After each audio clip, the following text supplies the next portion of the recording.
I also sell these in my Etsy shop, and I will put the link to get to my Etsy shop in the description box.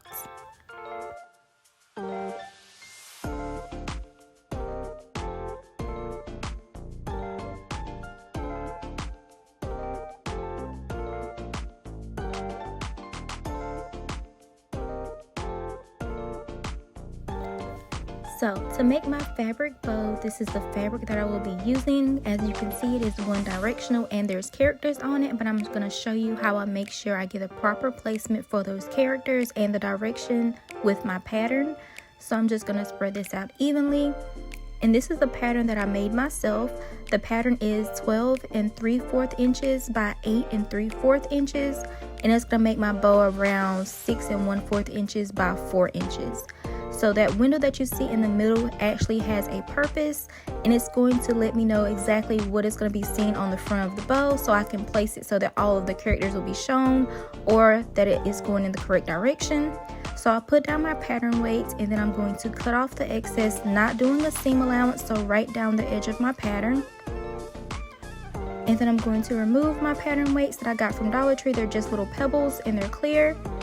And this is my fabric, and I'm going to remove that cutting mat from underneath.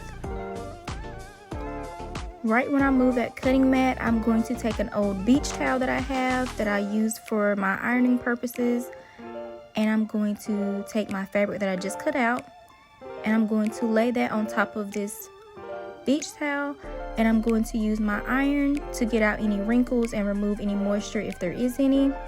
And this can also be done with the Cricut Easy Press if you have one, but if you don't, an iron will do just fine.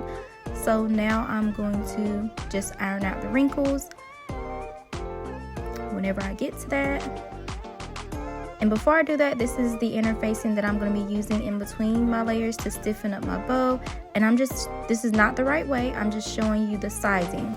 I have cut down my interfacing to be 11 by 7, which is just slightly smaller than my actual fabric that I'm using to make my bow, because it doesn't need to go all the way to the edges. So I'm going to turn my fabric so that it is right side facing down and the wrong side is facing up.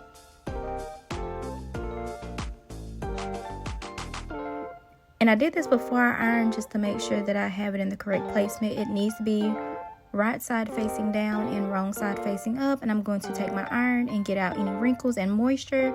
And then I'm going to take the interfacing and I'm going to place the rough side down on the wrong side of the fabric that is facing up. So the wrong side of the fabric is facing up. My interfacing has the rough side facing down. And then I'm going to take my iron, and at the highest setting, I'm just going to hold it on the pieces. I do not move it over it. Just hold it in one place and let it sit there for a couple seconds till it fuses to the fabric. And I do this all over my interfacing. And you'll see the differences in its appearance once it is fused to the fabric. At first, it's going to have like little dots on it. Afterwards, it'll be like little striations. So I'm just going to move all over my fabric and make sure that it's fused properly using my iron. And again, it's at the highest setting.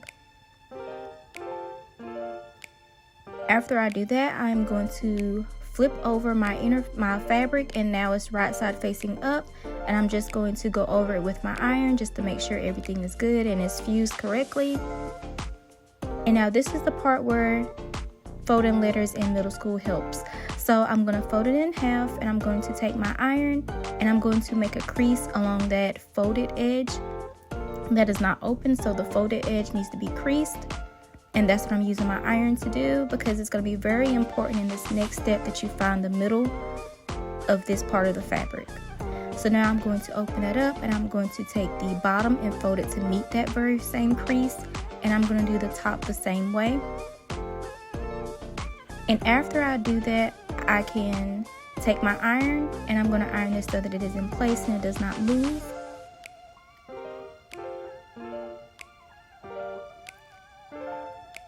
If you plan on making this video, go ahead and comment what type of fabric you plan on using to make your own fabric bow. Also give me a like, and don't forget to subscribe because I'll be posting more videos soon. So I folded it in half again, as you can see, and I put my iron there, and the open edge I'm going to clip, because that open edge I'm going to use my sewing machine to sew down that edge with a straight stitch. You can also do that using a serger, but if you don't have one, sewing machine is just fine, and I did that off camera. So as you can see, I did a straight edge stitch down this side that was open, and now I'm going to take the scissors and get extremely close but not cutting that line. And this just gets rid of any excess fabric. If you had a serger, it would have done that for you already. You could have skipped that step. And I'm going to get rid of any unwanted thread that was left behind. And now I'm going to fold it like this, where that middle piece meets that crease that we made earlier. And then I'm going to fold it like an accordion on the back side so that I can see it and see where that middle section is. So I'm going to fold that like an accordion, just forming it into a bow. And this is where you can play around with it to see what shape you want it to be in. So just pinch it, pull out the corners, just make sure it looks good to you. Once I finish doing that, I've already off camera threaded my needle. So I'm going to take this and through either the top or the bottom of the bow, as long as it's in the middle, and push that through.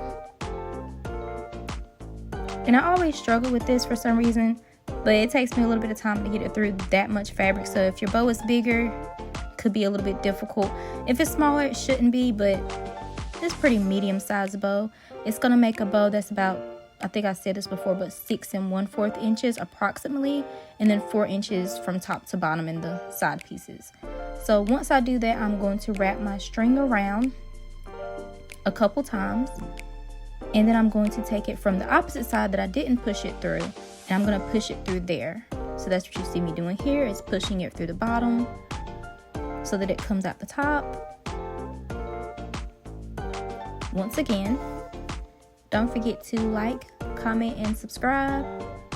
And once I get that needle through the top, I'm going to pull it. And then on the back, I'm going to go underneath the strings that are already there that I wrapped around the first time.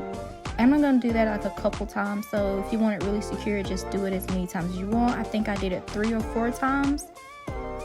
So I think this is like the 3rd time going under the thread. And I just want to move that thread out of my way. And then I'll push it back through the opening to make a knot. So I'm going to do that one more time. I push it up under the thread that I already have there. And then I take the needle back through the loop that I already have created with that same thread. And it gives me a nice little secure knot. And then I can cut off any excess that I don't need. You're not going to see this part because we're going to wrap it in ribbon.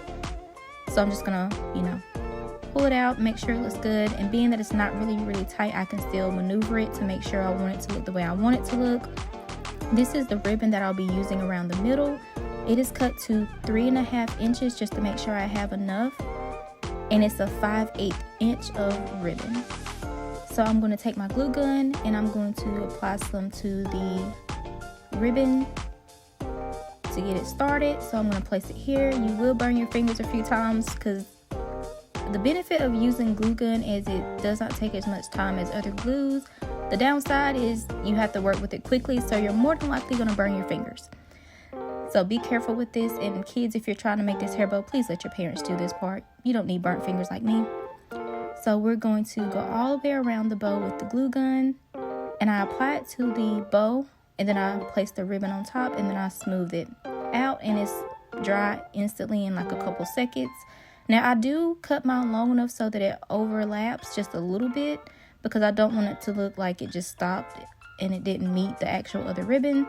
So after I do that, I make sure when I do the end piece that it's not too much glue sticking out. It's very seamless and I don't put too much because it can seep from up under and then you'll be able to see it.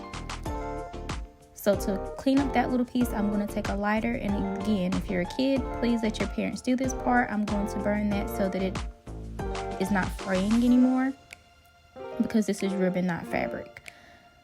So after I do that, I'm going to take a black ribbon. I'm going to apply that to my clip, and I did not measure this because if you're using different clips, it could be different sizes. So I'm going to apply my first dot in the inside, and this ribbon is only 3/8 inches thick. So I do it in the middle where the clip closes, and then I wrap it around the top, and I apply some more glue. And that's what you see me doing here, is applying that to the top part. And then I can see where I can cut now. So I just cut off a little piece so there's a little bit hanging. Then I apply glue in the inside of the clip. And then I fold that in and burn my fingers again. So after I do that, the clip is ready to be applied to the bow in like a couple seconds. This took maybe like less than a minute to actually do. And then I'm going to make sure I have my bow on the wrong side, so that's important. This is the back of the bow, and I'm going to take and make sure which way do I want my clip facing. And then I'm going to put a thin line of glue, or try to, but of course I would run out of glue while I'm doing the last thing I need to do. So I'm going to add some, and then I'm going to push a little bit more out to cover the entire bow. And then I'm going to lay it on top and make sure that it's attached all the way across, not just where the ribbon is, because I want it to be secure. So this is me applying some pressure, making sure that it is sticking to the back, and that is it.